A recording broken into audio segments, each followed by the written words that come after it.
नमस्कार, मैं अंजना और आप देख रहे हैं तहलका लाइव टीवी, आपकी आवाज। आइए रुक करते हैं आज की बड़ी खबर पर। कानपुर पहुंचे पूर्व डिप्टी सीएम दिनेश शर्मा। 2014 से पहले भारत कंपटीशन पाकिस्तान से होता था। आज का भारत युवा भारत है, जो मोदी जी के नेतृत्व में भारत किसी को छेड़ता नहीं है, कोई छेड़े तो छोड़ता नहीं है। 2025 के भारत का कंपटीशन पाकिस्तान से नहीं बल्कि अमेरिका से है। तुलना करते हैं, भारत किसी से कंपटीशन नहीं करता। आज भारत शक्ति का केंद्र बना हुआ है। भारत आत्मनिर्भर बन रहा है, निर्यात भी बढ़ रहे हैं। भारत की जीडीपी विश्व में सबसे तेजी से बढ़ रही है। आर्थिक रूप से भारत दुनिया में तीसरे स्थान पर पहुंचने वाला है। पीएम मोदी के नेतृत्व में भ्रष्टाचार को लेकर संसद में पेश हुआ है बिल, जिसके दायरे में अब भ्रष्टाचार किया और जेल गए तो पीएम, सीएम, मंत्री और सभी जनप्रतिनिधि की सदस्यता जाएगी। कांग्रेस और तृणमूल कांग्रेस आज 130वें संविधान संशोधन बिल पास कर रही है। विरोध: देश में जुआ, सट्टा और ऑनलाइन गेम पर भारत सरकार किया प्रतिबंधित, तो टीएमसी कर रही विरोध। 40,000 करोड़ रुपए का जुए और सट्टे का था कारोबार, जो 70,000 करोड़ होने वाला था। ऑनलाइन गेम में सट्टा और जुआ कराने वाली कंपनियों से चंदा लेने वाली पार्टियां सड़कों पर उतरकर कर रही विरोध। ऑनलाइन गेम में सट्टा और जुआ कराने वाली कंपनियों से चंदा लेने वाली पार्टियां सड़कों पर उतरकर कर रही विरोध। किसानों, मछुआरों के साथ सरकार खड़ी है। अमेरिका का डेयरी प्रोडक्ट, एग्रीकल्चर प्रोडक्ट की नहीं होगी भारत में एंट्री। कांग्रेस, टीएमसी, समाजवादी देश में अस्थिरता फैलाकर बांग्लादेश की तरह अराजकता फैलाने का कर रहे षड्यंत्र। देश की जनता, भाजपा कार्यकर्ता और लोगों को जगाने के लिए किया जा रहा काम। ईडी और सीबीआई को बीजेपी ने नहीं बनाया, पहले से है देश का न्यायालय निष्पक्ष है। देश में ज्यादातर सरकार तो भाजपा की है, तो फिर भ्रष्टाचार के कानून को विपक्षी दल क्यों रोकना चाहते हैं? दिनेश शर्मा ने कांग्रेस पर लगाए आरोप। जो लोग चुनाव आयोग को बंधक बनाकर रखते थे, किसी को सांसद बनाया तो किसी को जज। दिनेश शर्मा पर ब्राह्मणों को लेकर प्रदेश पूछा गया सवाल, तो दिया अद्भुत जवाब। दिनेश शर्मा बोले, मैं ब्राह्मणवादी नहीं, जनतावादी नेता हूँ। ब्राह्मण का काम सबको लेकर चलता है। बीजेपी प्राइवेट लिमिटेड कंपनी नहीं है। संगठन और मंत्री प्रतिभा शुक्ल के बीच जांच रही है बात। सपा के समय बूथ कैप्चर होता था, मतपेटी लेकर लोग हो जाते थे फरार। जहां हारते थे, मतपेटी में डाल देते थे तेजाब। सपा माफिया का चुनाव में करते थे इस्तेमाल, फिर लड़ाने लगे उन्हें चुनाव। ये योगी जी के राज में नहीं होने वाला है। योगी के राज में निष्पक्ष चुनाव होगा। ईवीएम सिद्ध हो चुका है कि ठीक है। झोले में बच्चे के शव के मामले में बोले दिनेश शर्मा, बोले घटना बड़ी, मगर प्रदेश में कई अस्पताल खोले गए हैं। स्वास्थ्य विभाग ने अद्भुत काम किया है। कानपुर से संवाददाता पवन मिश्रा की रिपोर्ट। विभिन्न कार्यक्रमों में जाने का अवसर मिला है और सबसे बड़ी बात ये रही कि आज श्याम कहाँ है? आज ज्योतिष सम्मेलन एक अंतर्राष्ट्रीय स्तर के में एक राष्ट्रीय ज्योतिष सम्मेलन का आयोजन पंडित के.एम. दुबे पद्मेश जी के द्वारा हुआ था, जहाँ संपूर्ण देश से मूर्धन्य ज्योतिषाचार्य आए थे। और इसके बाद पंडित शिवा कांत जी के यहाँ उनके पिताजी का मृत्यु हुआ था। कुछ अपने चार पांच जगह कार्यकर्ताओं के वहाँ पुराने कार्यकर्ताओं से मिलने का कार्यक्रम और कुछ जगह युवा कार्यकर्ताओं से के साथ में विचार विमर्श, लगभग 7 कार्यक्रम आज यहाँ पर हुए। स्वप्निल जी हमारी जिला पंचायत के अध्यक्ष हैं, लेकिन इनकी माता जी मुझे भाई की तरह मानती थी और ये चौराहे का उद्घाटन मैंने ही किया था। आज वो नहीं है, तो एक तरीके से उनको भी श्रद्धांजलि मेरी है। इस नाते यहाँ आना हुआ। आज पूरे देश में एक द्वंद्व छिड़ा हुआ है। 2014 के पहले भारत का कंपटीशन कांग्रेस सरकार में पाकिस्तान के साथ होता था। अब ये युवा भारत है। मोदी जी के नेतृत्व में एक सशक्त भारत है, जो छेड़ता नहीं है और छेड़ता है तो छोड़ता नहीं है। आज भारत का 2025 में जो कंपटीशन है वो पाकिस्तान से नहीं है, वो कंपटीशन अब अमेरिका के साथ में है। लोग तुलना करते हैं, भारत किसी से कंपटीशन नहीं करता है। आज इस विश्व की संपूर्ण शक्तियों का धुरी केंद्र भारत बना हुआ है। और उसका कारण ये है कि भारत आत्मनिर्भर भारत की तरफ बढ़ रहा है, हमारे निर्यात बढ़ रहे हैं, मुद्रास्फीति की दर या तो स्थिर है या कम हो रही है, और विश्व में सबसे ज़्यादा तेज़ गति से जो जीडीपी है वो भारत की बढ़ रही है। हम चौथा स्थान पे पहुँचे हैं और तीसरे स्थान पर आर्थिक रूप में भारत पहुँचने वाला है। आज प्रधानमंत्री जी ने भ्रष्टाचार में जीरो टॉलरेंस के लिए उनके मार्गदर्शन पर लोकसभा और राज्यसभा में बिल आए, जिसमें प्रधानमंत्री, मुख्यमंत्री और मंत्री या जनप्रतिनिधि अगर भ्रष्टाचार करते हुए जेल जाते हैं तो निश्चित रूप में उनकी सज़ा, उनकी सदस्यता भंग होगी। इस पर एक संयमित कानून भारत सरकार ने रखा। आज ज़्यादातर जो मंत्री हैं बीजेपी की सरकारें हैं या एनडीए की सरकार है, ज़्यादा मुख्यमंत्री बीजेपी और एनडीए के हैं, और आज प्रधानमंत्री देश के भारतीय जनता पार्टी से जो ऊपर से भ्रष्टाचार है समाप्त हो, इस दिशा में जब कदम उठाया तो कांग्रेस पार्टी और तृणमूल कांग्रेस आज उसका गलत शब्दों में प्रयोग करके उसका विरोध कर रहे हैं। यानी जो भ्रष्टाचार का विरोध करेगा उसकी दुश्मन कांग्रेस, समाजवादी पार्टी और तृणमूल कांग्रेस और डीएमके बन जाएगा।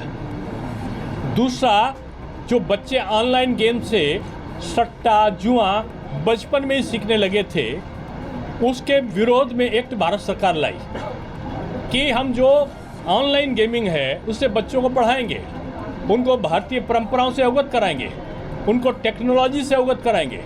वो गेम जो है बदल कर शैक्षिक गेम हो जाएंगे और उससे वो नौकरी पावें, उससे अपने परंपरागत जो हमारे पूर्वजों की कथाएं हैं वो सुने, और एक ऑनलाइन जो टीचिंग सिस्टम है वो डेवलप हो, और जो ऑनलाइन जो पैसे से संबंधित, लॉटरी से संबंधित, सट्टे से संबंधित, जुए से संबंधित जो गेम्स थे उनको प्रतिबंध कर दिया गया।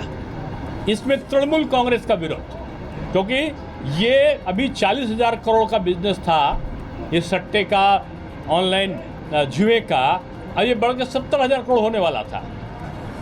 ये आरोप है लोगों का कि जो इनसे चंदा खाने वाली पार्टियां आज सड़कों पर उतर के वो प्रदर्शन कर रही हैं। देश का प्रधानमंत्री किसानों की रक्षा के लिए अमेरिका के आगे तन के खड़े हुए हैं कि हम ना उनका डेयरी प्रोडक्ट लाएंगे, ना एग्रीकल्चर प्रोडक्ट में घुसने देंगे, और वो पूरे विश्व से लड़ने के लिए तैयार हो गए। और ये कांग्रेस के लोग, ये समाजवादी और तृणमूल के लोग देश में अस्थिरता फैला के ये पाकिस्तान और बांग्लादेश की तरह अराजकता फैलाने का षड्यंत्र रच रहे हैं। इसलिए हम लोगों ने तय किया है कि देश की जनता जागरूक हो, हमारा कार्यकर्ता जागरूक हो, हमारी जनता इस असलियत को समझे।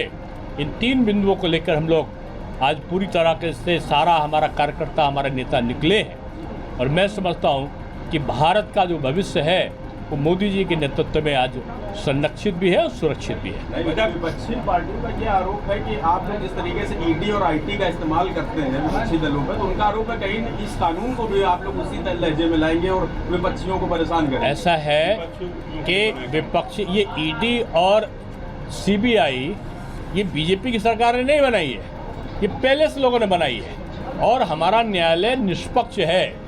जहाँ गलत होता है तो न्यायालय तत्काल अपना निर्णय देता है, और जो मुख्यमंत्री और प्रधानमंत्री के खिलाफ इस प्रकार के कानून बने और मंत्री के खिलाफ, तो ज़्यादातर तो भाजपा के, इनको जो भ्रष्टाचार काय को करो भाई, अगर भ्रष्टाचार नहीं करोगे तो काय को फंसोगे, काय को आपकी सदस्यता जाएगी। विपक्ष का कहना है सर कि जो आप बता रहे हैं कि मैंने जवाब दे दिया इसका। दूसरा क्वेश्चन, विपक्ष का कहना है कि इस समय क्या कहते हैं जिला प्रशासन, बीजेपी और चुनाव आयोग ये जब हारते हैं, ये इनका पुराना सगुफा है। ये चुनाव आयोग को अपना घर में बंधक बना के रखते थे। गिल साहब को उन्होंने राज्यसभा का बना दिया। चावला जो पहले आयुक्त थे तो वो इनकी ऊपर राजीव गांधी पर किताब लिख रहे थे। वो TN सेशन साहब ने खुद बयान देके कहा कि राजीव गांधी जी का फ़ोन आता था, कांग्रेस के प्रधानमंत्री का आता था, इस तारीख को चुनाव होने तो उसी तारीख को होता था।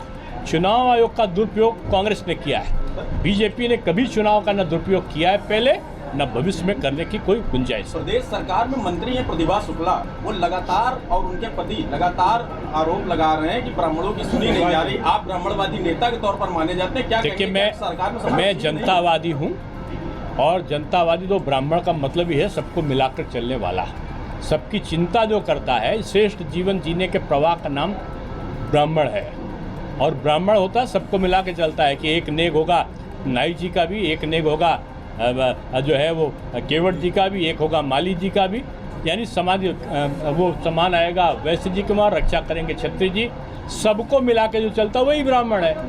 तो इसीलिए ब्राह्मण कोई व्यवस्था नहीं है, श्रेष्ठ जीवन जीने का प्रवाह का नाम है। तो प्रतिभा शुक्ला की समस्या क्या है? देखिए ये प्रतिभा जी और संगठन के बीच संवाद चल रहा है, तो संगठन इसके बारे में बताएगा।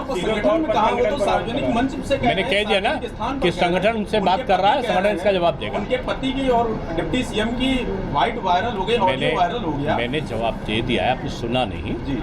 मैंने कहा प्रतिभा जी और संगठन के बीच में संवाद चल रहा है, जो कुछ तथ्य होगा जल्दी आपको सुनने में आएगा। यानी ये संगठनात्मक कहीं ना कहीं वो है क्या, अंदरूनी कलह है क्या? जो बीजेपी प्राइवेट लिमिटेड कंपनी नहीं है।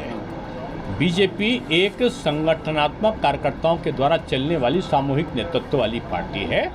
कोई भी निर्णय पक्ष और विपक्ष में, कोई भी कार्रवाई पक्ष या विपक्ष में, सबको सुनने के बाद में होती है। हमारा संगठन बहुत मजबूत और सुदृढ़ है। उन्होंने संवाद किया है, उनसे बात किया है, और बात करने के बाद जो रिजल्ट आएगा आपको पता चलेगा। अंदरी बनाम बाहरी का अब हो गया। हमारे समाजवादी पार्टी तो वो चाहती है कि उनके समय में जैसे बूथ कैप्चर कर लेते थे, सैफई में मत की पेटियां लेकर लोग भाग जाते थे जसवंत नगर में, वो ठप्पे जो मत पत्र होते थे उसमें ठप्पे लगा के वोट डाल देते थे। जहाँ हारने के होते थे वहाँ पर मत पेटी में तेजाब डाल देते थे। माफिया का उपयोग करते थे पहले, फिर माफिया को चुनाव लड़ाने लगे। तो वो वही चाहते हैं, वो अब मोदी जी के राज में, योगी जी के राज में नहीं होने वाला है। योगी जी के राज में निष्पक्ष चुनाव होगा। ईवीएम सिद्ध हो चुका है कि ईवीएम में किसी प्रकार का कोई मैनिपुलेशन नहीं हो सकता। निष्पक्ष चुनाव उनके राज्य में हुआ है और भविष्य में भी होगा। जो प्रलाप कर रहे हैं वो हार के बंद होने सर, डबल इंजन की सरकार विकास की रफ्तार बढ़ने का दावा करती है। स्वास्थ्य सेवाएं बदहाल हैं यहाँ पे भी। मैं मैनपुरी की झूले में बच्चे का शव लेकर के पहुंचा, एक बच्चे का शव, अपने पिता जो है अपने बच्चे का शव झूले में लेकर पहुंचा लखीमपुर। यहाँ जाम में स्वास्थ्य सेवाएं कैसी? नहीं देखिए, सर अभी एक महिला की मौत। देखिए मैं एक दो दुखद घटनाओं को मैं कहूँगा नहीं होना चाहिए, लेकिन कितने मेडिकल कॉलेज खुले हैं, कितने एम्स खुले हैं, कितने सरकारी अस्पतालों को अपग्रेड किया गया है, हर जिले में एक मेडिकल कॉलेज खोला गया है। क्या ये बड़ी उपलब्धि नहीं है? हमने अगर कहीं छोटी मोटी घटनाएं, हम इसको नहीं मानते, हम इसको बड़ी घटना मानते हैं, लेकिन अगर कोई घटना घट जाती है तो उस पर तत्काल कार्रवाई करते हैं। लेकिन स्वास्थ्य विभाग ने अद्भुत काम किया है कि हर जिले में मेडिकल कॉलेज हुआ है। हमने ऑटोमेटिक मशीनें जो आप वो टाटा के वहाँ और वो कराने के लिए मुंबई और विदेश जाते थे, वो अब लखनऊ और कानपुर और वाराणसी और गोरखपुर में मिल रही हैं। तो जो सुधार में उसको भी हमें देखना चाहिए। सर जेके कैंसर को बजट में रखा है, जेके कैंसर का कहना है उनको बजट नहीं मिलता। बजट में जो कौन कह रहा है? जेके कैंसर अस्पताल है, मैताली जी ने 50 करोड़ की डिमांड की थी। ये लोग तो जवाब दे दिया इन्होंने, अभी दिलाया पैसा। बता रहे हैं आप ही ने मुद्दा उठाया था, लेकिन अभी पूरा क्या कहते हैं 1 करोड़ मिल गया, सिर्फ 1 ही करोड़ तो हो जाएगा और आगे भी मिलेगा, कैसे हो पाएगा? और जो जरूरत होगी पूरी होगी। तक के लिए बस इतना ही, फिर मिलते हैं एक ऐसे ही बड़ी खबर के साथ। तब तक के लिए नमस्कार और देखते रहिए तहलका लाइव टीवी, आपकी आवाज़।